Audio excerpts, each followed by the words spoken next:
안녕하세요. 한가람 영상순 함께 하시는 성도님들 환영합니다. 오늘은 10계명 세 번째 강의 2계명 너희를 위하여 새긴 우상을 만들지 말고 섬기지도 말라 라는 말씀으로 함께 살펴보도록 하겠습니다. 우리가 1계명에서 살펴봤던 것처럼 나 외에는 다른 신을 내게 있게 하지 말라 라는 말씀을 우리가 잘 지킨다 라고 생각하면서도 의외로 잘 지키지 못하는 경우들이 많다고 말씀드렸었죠. 그 이유는요, 내가 생각했을 때 나는 오직 기독교만 믿고 기독교 예배만 참여하기 때문에 언제라도 하나님 외에 다른 것을 먼저 생각하는 것이 없다라고 우리들은 생각할 수 있다라는 것입니다. 하지만 이 계명을 적용해 볼 때 그 당시 다른 신을 같이 섬겼던 많은 사람들처럼 우리들은 하나님보다 더 의지하고 섬기고 또 즐거워하는 것들이 있을 수 있으며 그것으로 인해서 하나님보다 그 우선순위가 바뀌어서 1계명을 범하게 되는 경우들이 많다고 적용까지 함께 살펴봤었죠.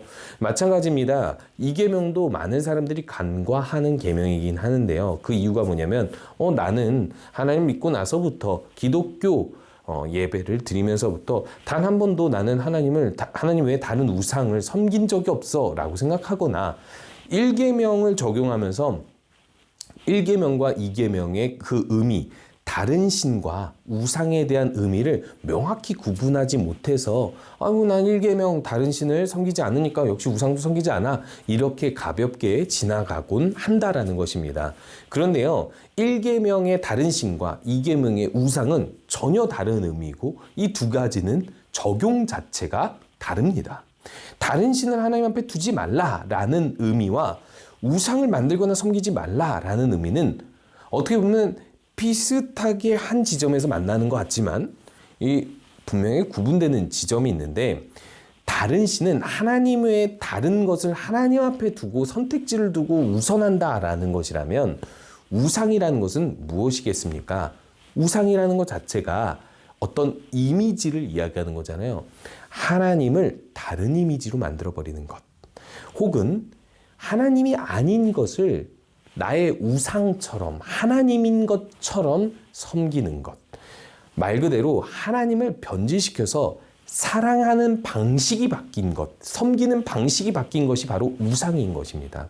그래서 이것에 대해서 우리가 좀 더 구체적으로 살펴보도록 하겠습니다. 우상은 무엇일까요? 우상은 말 그대로 우상입니다. 이걸 영어로 하면 이미지라고도 하는데요. 이 우상은요, 이렇게 설명을 하곤 합니다. 전혀 어떤 사물이나 사람을 전혀 그만큼 존중받을 것이 아닌데 신격화한 것, 이것을 우상화라고 합니다. 한마디로 이야기해서 신처럼 떠받들 것이 아닌데 우리들은 그것을 너무 대단하게 생각한다라는 것입니다. 또는 이 우상이라는 것이 무엇이냐면 그 존재와 다르게 다른 이미지를 생각한다라는, 그러니까 내 마음대로 그 이미지를 그려내는 것이 또 하나의 우상이라고 할 수 있는 것인데요. 왜 사람들은 하나님을 우상으로 만들거나 우상을 섬기게 되는 것일까요? 하나님께서는 2계명을 통해서 무엇을 금지하시는 걸까요? 하나님께서 너희를 위하여 새긴 우상을 만들지 말라라고 이야기하죠. 이스라엘 백성들이 하나님을 배반할 때 주로 어떻게 배반했습니까? 금송아지를 보고 하나님 했던 것입니다. 하나님을 모르거나 하나님이 아닌 것을 숭배한 것이 아니라 금송아지를 보고 어떤 형상을 보고 어떤 형상을 바라보면서 하나님이라고 믿은 거예요. 하나님이 아닌데 하나님이라는 이름을 부르면서 왜곡된 하나님을 믿고 있다라는 거죠. 그래서 하나님을 섬기고 아는 것이 전혀 올바르지 않고 왜곡되었을 때 이것을 우상이라고 할 수 있는 것입니다. 사람들은 왜 이렇게 우상을 만들고 우상을 섬기게 되는 것일까요? 그 이유는요, 로마서 1장 23절에 나타나고 있는데요. 썩어지지 아니하는 하나님의 영광을 썩어질 사람과 새와 짐승과 기어다니는 동물 모양의 우상으로 바꾸었다라고 이야기하죠. 즉 하나님의 영광을 피조물의 형상과 존재, 이미지로 표현하여 잘못 섬긴다라는 것을 이야기하고 있는 것입니다. 그렇다면 하나님은 어떤 분이십니까? 하나님은 전능하고 무한하며 우리와 다른 사랑이 가득하신 분이라는 것입니다. 그런데요, 그 하나님을 어떻게 표현할 수 있는 것이죠? 어떤 물질로도 보이는 것으로도 하나님을 표현할 수 없습니다. 그래서 하나님은요, 이렇게 말씀하시죠. 하나님을 그 어떤 피조물의 형상으로도 표현하지 말라, 만들지 말라라고 이야기를 합니다. 그런데요, 이스라엘 사람들은 어떻게 우상을 만들기 시작합니까? 광야에서 모세가 하나님 말씀 받으러 올라갔을 때 그 모세를 기다리지 못해서 이들은 우리를 인도해낸 신을 만들라라고 이야기합니다. 만들면 안 되는데 만들라라고 이야기하죠. 아니, 하나님이 있는데 뭐하러 만들죠? 이들은요, 그것을 통하여서 자기들만의 욕구를 채우려고 했던 것입니다. 그래서 금을 쏟아부어 만든 금송아지를 향해서 이것이 우리를 애굽에서 인도해낸 여호와 하나님이다라고 하는 것입니다. 어떤 한 사람이 저에게 질문을 했습니다. 아니, 금송아지를 향해서 하나님이라고 하는 건데 하나님을 섬기는 거 아닙니까? 이게 왜 하나님을 배반하고 섬기지 않는 것입니까? 라고 질문을 한 적이 있습니다. 여러분 한번 이렇게 생각해 보시기 바랍니다. 고성욱이라는 사람이 있는데 이 사람을 누군가가 사랑합니다. 이 사랑해서 이 고성욱을 인형으로 만든 다음에 내가 좋아하는 면만 면만 생각하면서 이 인형과 대화를 하는 거예요. 너는 고성욱이야.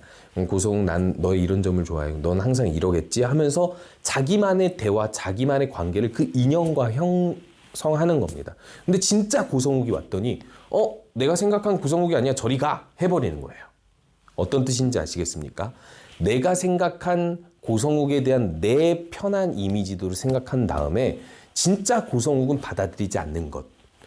이것은 고성욱과 관계를 맺은 것이 아니죠. 그렇기 때문에 하나님과의 관계도 역시 그렇습니다.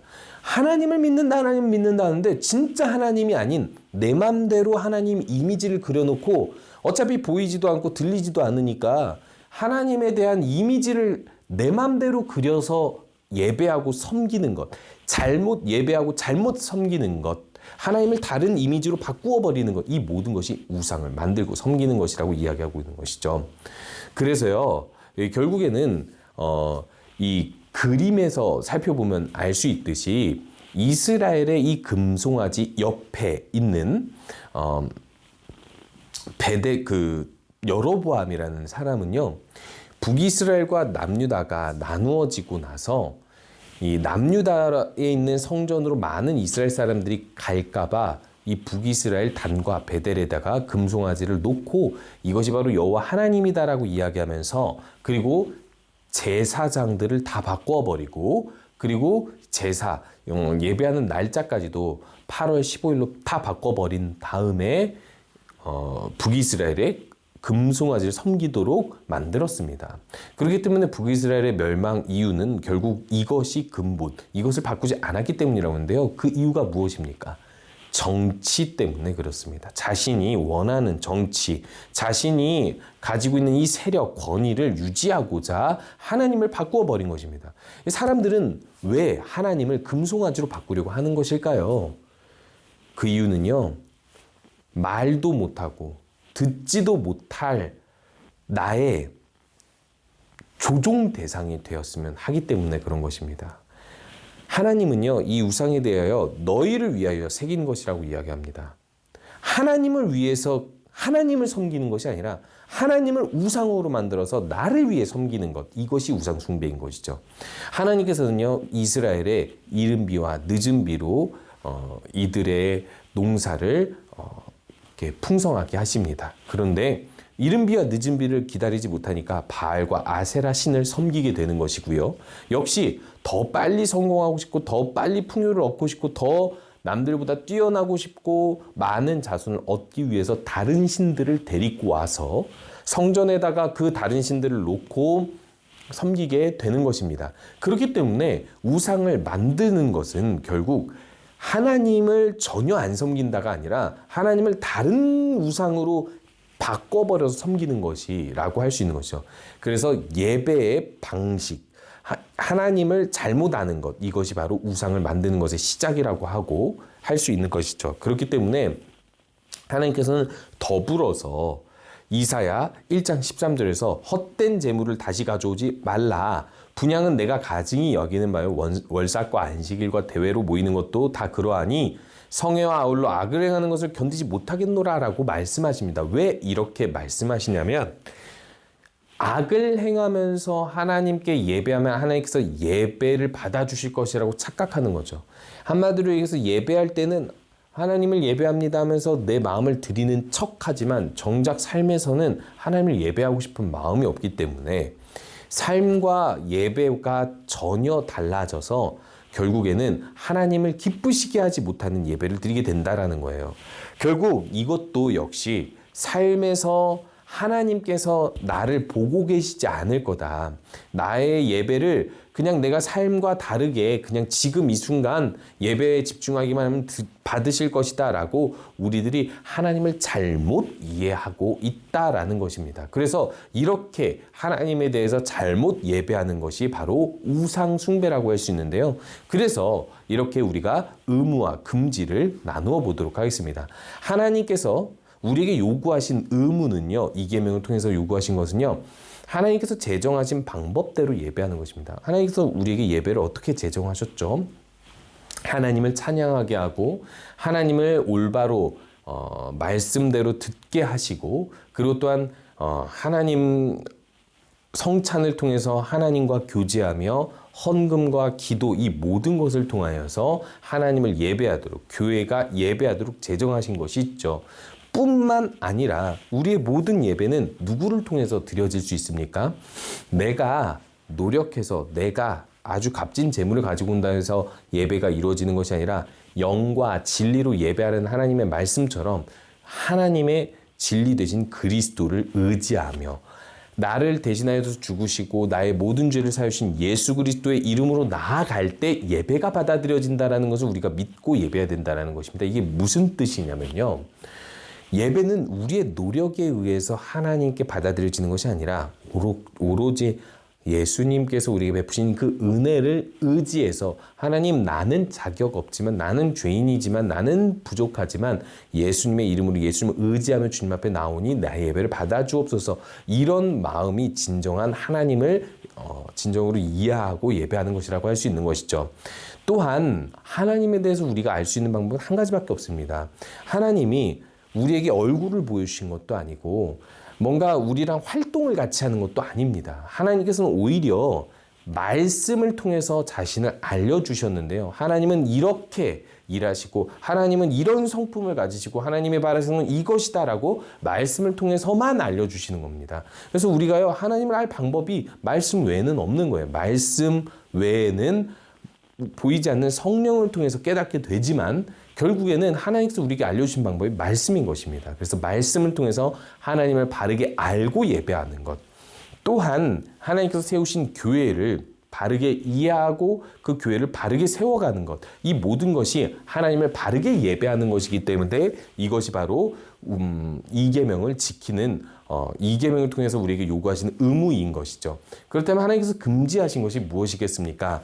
이단, 거짓 교리, 그리고 하나님을 다른 형상으로 만들어서 섬기는 것. 예를 들어 하나님의 그림, 예수님 그림 보면서 내가 저 그림을 보면서 기도하면 예배하면 더 하나님께서 잘 받아주시겠지라고 착각하는 것이죠. 이건 우상 숭배입니다. 그 그림, 형상으로 만들어서 그것이 하나님이라고 할 수 없다라는 것이죠. 뿐만 아니라 주문을 만드는 것입니다. 내가 이런 기도문을 외우면 하나님께서 기뻐하시겠지 하면서 내가 만든, 내 생각대로 만든 기도문, 주문으로 하나님을 어떻게든 조종하거나 기쁘시게 하려고 하는 그 모든 시도가 바로 금지하고 있는 것이죠. 더더욱이 하나님이 아닌 것, 그것을 하나님처럼 대우하는 것, 어떻게 보면 이것이 바로 1계명과 비슷한 의미인데요. 모든 피조물은 하나님보다 대단하지 않은데 그 피조물이 가지고 있는 하나님께서 주신 그 신비로운 것을 보면서 신격화하는 모든 것이 우상숭배입니다. 한 사람을 신격화하는 것도 우상숭배고요. 돈을 신격화하는 것도 우상숭배입니다. 1계명과 조금 다르죠. 하나님과 나란히 어떤 것을 두는 것과, 그리고 하나님을 다른 것으로 변질시키거나 아니면 하나님이 아닌 다른 것을 하나님인 것처럼 우상화하고 신격화하는 것, 이것이 바로 우상을 만들거나 섬기지 말라는 그 말씀인 것이죠. 말씀을 정리하고자 합니다. 우리가 이 계명을 통해서 확인할 수 있는 것 한 가지는요, 하나님을 바르게 이해하려면 말씀밖에 없다는 사실입니다. 그리고 하나님을 바르게 예배하려면 하나님에 대해서 우리가 알고 있는 바대로, 사도신경에서 배운 바대로 하나님 아버지 예수 그리스도 성령님을, 삼위 하나님을 균형 있게 의지하면서 예배하는 것입니다. 우리가 올바르게 예배하고 올바르게 하나님을 알아가고 하나님을 섬긴다면 하나님께서는요, 진정으로 하나님 안에서 자유하고 안식을 누리는 것이 무엇인지를 경험하게 해 주십니다. 그럼에도 불구하고 우리들은 왜 우상을 만드는지 생각해 보시기 바랍니다. 내가 바라는 하나님이 있기 때문입니다. 말씀 앞에서 우리가 바꾸어야 할 것은요, 내가 바라는 하나님이 아니라 내가 몰랐고 깨닫지 못한 하나님을 수용하고 인정하는 것, 이게 예배입니다. 이게 우상에서 떠나는 것입니다. 하나님을 바로 아는 것. 그렇기 때문에 우상을 나를 위해서 새기거나 만들지 말고, 또 그런 우상에게 절하지도 말고 섬기지도 않으며, 그 어떤 사람, 어떤 사물도 그 존재보다 더 큰 의미 부여를 하지 않고 하나님만 바르게 섬기는 우리 모든 성도님들 되시기 바랍니다. 오늘 이 계명, 너희를 위하여 새긴 우상을 만들지 말고 섬기지도 말라라는 계명 강의 마치도록 하겠습니다.